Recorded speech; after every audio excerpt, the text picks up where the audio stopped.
उत्तर प्रदेश के कई जिलों में बाढ़ के हालात। 17 जिलों में बाढ़ से 20 लाख लोग प्रभावित। गोरखपुर में सड़कों पर चल रही है नावें। जी हां, उत्तर प्रदेश के 17 जिलों में बाढ़ की स्थिति गंभीर हो चुकी है। आलम यह है कि करीब 97 गांव का संपर्क टूट चुका है और 20 लाख लोग बाढ़ प्रभावित हैं। नेपाल सीमा से सटे क्षेत्रों को बाढ़ प्रभावित घोषित किया गया है।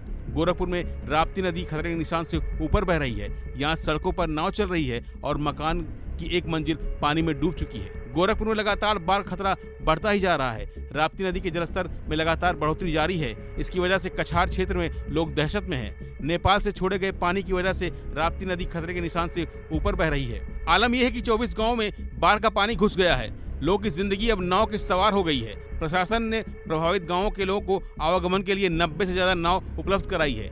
बाढ़ चौकियों को सक्रिय कर दिया गया है।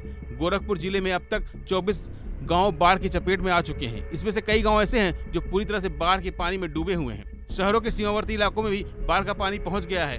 बाढ़ की वजह से किसानों को भारी नुकसान हुआ है। आपदा प्रबंधन विभाग के अनुसार राप्ती नदी का जलस्तर बढ़ने से बहरामपुर, शेरगढ़ सहित अन्य गांवों की सड़कों पर और घरों में बाढ़ का पानी ओवरफ्लो हो रहा है। एहतियात के मद्देनजर तहसील प्रशासन ने लोगों को सुविधा और आवागमन बनाए रखने के लिए नाव लगवा दी है।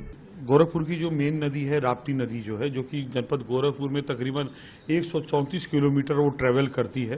कैंपियरगंज से एंटर करती है और गोला में जाकर के इसका मतलब बरहज देवरिया में जाकर के इसका संगम जो है वो सरयू नदी के साथ होता है।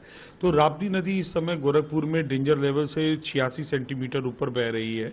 और अगर मैं बात करूं कल शाम 4 बजे से आज सुबह के बीच की, तो तकरीबन 13 सेंटीमीटर नदी बढ़ी है। और अभी ये जो नदी का बढ़ने का ट्रेंड है अगले 1-2 दिनों तक जारी रहेगा, क्योंकि राप्ती नदी की जो सहायक नदियां हैं जो महाराजगंज साइड से और सिद्धार्थनगर साइड से उनको सपोर्ट करती हैं, जिसमें ककरही है और बूढ़ी राप्ती है, ये सभी नदियों में अभी अपने डेंजर लेवल से ऊपर है। पानी इसमें अधिक है, तो ये सारा पानी जो है वो राप्ती में ही आएगा। तो इस वजह से राप्ती में इस समय पानी ज़्यादा है और ये अभी धीरे धीरे हो सकता है 2 दिनों बाद जब ये मतलब अपना पीक ओवर करने के बाद तब ये रिसीड करना शुरू हो जाएगी राप्ती। और जो उसकी सहायक नदी आमली की वजह से जनपद गोरखपुर में आज की डेट में 47 गांव प्रभावित हुए हैं और तकरीबन उन सभी गांवों में 91 नावें लगा दी गई हैं, जिससे कि सुरक्षित आवागमन की व्यवस्था वहां पर बनाई जा सके। तो इस समय वर्तमान में ये सभी क्षेत्रों में पर्याप्त नावें लगी हुई हैं और जैसा पब्लिक का डिमांड हो रहा है वैसी नावें वहां पर तत्काल रूप से उपलब्ध करा दी जा रही हैं। रिजर्व में हमारे पास तकरीबन इस समय 150 नावें हैं जो जनपद में मौजूद है। तो अगर कहीं भी जरूरत रहेगी तो वहां पर अतिरिक्त नाव लगाया जाएगा।